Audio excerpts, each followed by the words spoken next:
So when we tweeted out that we were going to do this, you messaged me back and you're like, oh, great. We'll talk about how I almost died from doing drugs and how I found out that my dad was not my dad. So we've got some things to unpack.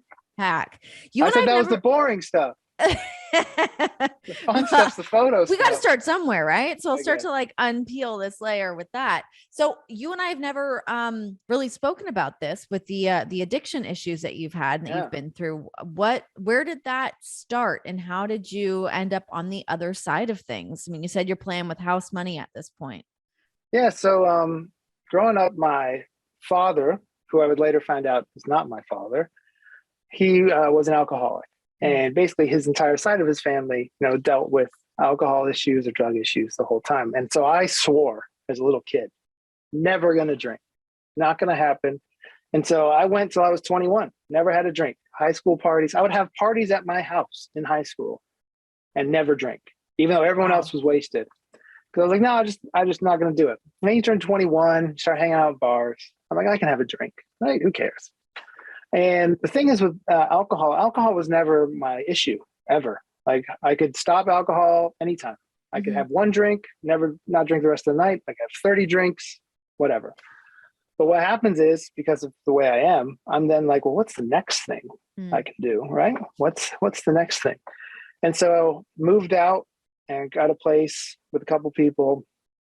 And again, none of this was anyone's fault. Like I'm an adult. I decided that I wanted to try it. I decided I wanted to do it, etc. So then cocaine comes out and I've seen it in movies. It's this stuff, this little thing. I'll try some. Loved it.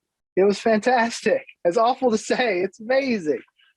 Nothing better when you're hungover than or getting wasted to hit that. And again, what's funny is that was never my problem either. Do cocaine that weekend, never do it for months, do it all day, not touch it again, no issue. Yeah. But what happened was living in San Diego, it was right next to the Mexican border. And so a friend of mine was like, yo, do you want to go to Tijuana to get beers? I was like, well, that seems pretty stupid. Like we have beers here. Yeah. But if you want to drive the 45 minutes to an hour, okay, why do we have to go there? Well, I know a guy who works at the bar and he can get us OxyContin. Oh shit. The pills. And I was like, okay. It's like, so all you do is you take half and you feel great all day. Sign me up. Did you really just say that? I take half of this and that's it. I don't have to take multiple throughout the day. No, just half and you're good. So we'd go down there, get our beers, buy some pills, come back, take half, feel like $1 billion. Well, why don't we do that the next weekend then? This was easy. Gosh. Why don't we do this the next weekend? Then it's now you got to take a whole pill because the half pill doesn't work anymore. And then eventually it's like, did you know if you snort it, it's actually better than if you swallow it? Well, that's all you had to say. So now I'm snorting OxyContins all the time because you have to continually do it because eventually you build up a tolerance and you feel amazing in the first couple minutes and then it starts to taper off and taper off. And then someone came up with a great idea. Hey, if you shoot it, that's the best feeling in the world. Blows everything out of the water. Well, knowing me, the way I was, I had to do it, had to try it. And also the thing is with oxy and opiates and things like that is it's a physical addiction as well. And so it's not like I can just say like mentally tough, like I'm good, I'm going to stop doing it. All of a sudden things hurt. You're cranky. You just don't feel well. You get really sick. We call it dope sick. Yeah. So I would shoot it and I would shoot it all the time. Like have to wake up sometimes in the middle of the night, do it again. And to me, there was nothing wrong. Was just a normal guy working a job who just happened to shoot up opiates all the time, but I was great. And no one could tell, right? There's no way anyone could notice, even though like everyone knew, like all my friends and everything knew, like I looked like sunken in and just a mess. But to me, I was like, whenever I was on it, I felt so good that there's no way there could be anything wrong. And then sometimes you couldn't get the oxys. And so we would then go to heroin because it was easy to get. It was cheap, and there I am in like a bathroom shooting up heroin because I needed it. It was the only way to function. And it made total sense. That's the worst part is it makes total sense in the moment. Right. and you can't see yourself as anything wrong. And in your head, you're like, well, I'll just stop. Like, I'll do this, maybe get through another week, and then I'll be done. Right.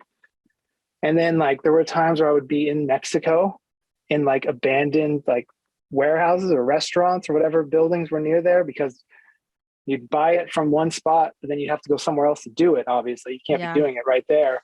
So we're like in like an abandoned bathroom doing it. Again, totally normal. This is just how life is. And yeah, it's like shocking to think. Like I look at myself now, it's shocking to think I felt like this was the right thing. And like, and I remember my girlfriend at the time, she was like, you need to stop. Like, you have to stop doing this. And I was like, you're right.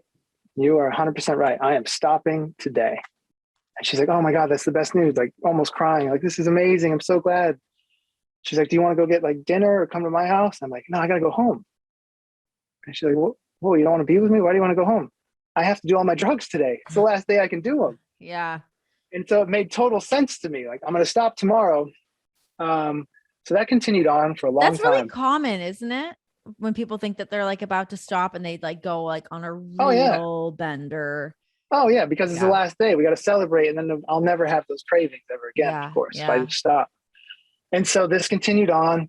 And I remember one night I was shooting up, and I must have like had a minor overdose or something, because I was at the counter, remember doing it. Everything went black. Woke up, don't know how much longer, like how long it had been, but I woke up and there was me on the floor, needle in my arm. Amazingly, like it didn't like get all jumbled up in there and destroy everything, you know? And that was the moment. That was what I needed for me to be like, and it wasn't even for myself. It was, my mom can't find me like this. Like I can't have someone go back to my mom and say, hey, we found your son in San Diego with a needle in his arm. Cause she'd go, that's not my son. That's not him. It's like, you have to go check the body because that is not my son. Yeah. And so I was like, that's it. I have to stop now. Like, this has to be the end. And I did it cold turkey, which was awful. Whoa. Yeah, it was really, really dumb. And did that f you up? Oh yeah, it was the worst 4 or 5 days of my life. Like, you get restless leg syndrome, and so you can't lay down because your legs just want to move the whole time. And you're in constant pain because everything hurts, because you now have no more, what is it, dopamine or whatever it's called. I don't even know the technical term, but you don't have any you don't have any feel good juice anymore, you know? And so everything hurts. And so I remember it being at like 2, 3 in the morning. I'm walking the halls, freezing, shivering while sweating, and I'm in pain and everything. And I can't stop shaking, and I'm itchy, and I have to walk. And I'm so tired. Like, I probably could have fallen asleep walking, but I'm so tired, but I can't lay down because my legs won't let me. I'm in tears. I'm crying, walking the halls, and somehow got through it. I don't know how. And that's why like people are always like, you're always so happy. Like, why are you so happy? My wife is like, you're in such a good mood all the time. And it's because I look back to that day and that week of like, I should have died with all the dumb stuff I've done. During the drugs as well, with, you know, going to Mexico and shady people and stuff like that. Like, I should have been dead a long time ago. And so now I look at this like every day's a bonus. You know, someone today was like, hey, how's your day going? I go, I woke up. That's my answer. Every time someone's like, how's your day? I woke up. That's a win. And so I get to like do this with you. I get to wake up and see my wife, get to see my dog. I get to take photos for a living. Like, people pay me. And it's like, makes no sense. It's crazy though, like how stuff like that works, in the sense of like how you were saying, like, yeah, of course I did. Of course this happened. And then on to the next. And then this thing leads to this thing. And none of it seems like it's weird at the time. It must be so odd looking back on those moments, like in hindsight, after having been through that, years have passed since then, to like look back at like who you were and what you were capable of doing, and like justifying it as being like a rational thing to do. But I think that applies to so many things. I mean, whether it's drugs or it's alcohol, it's like an abusive relationship. I think that can apply to so many things, because once you're in it and it becomes so normal, and you just can justify all day long until you finally hit that wall. And thank God you know, hit that wall in the right way, that it woke you up without having, you know, luckily done anything beyond that. But yeah. I mean, do you think back to that often? I mean, other than just thinking about like that day and being able to like, have this new lease on life? Yeah, I think back. Sometimes I get like the freak out shiver. You ever have that where you're like, oh man, I could have, Yeah, ooh, that day. that Like was close. I think back to one day where this is awful. And like the only reason I never really told these stories ever to like close friends and stuff. And the only reason I do it now is one, because I'm old and who cares?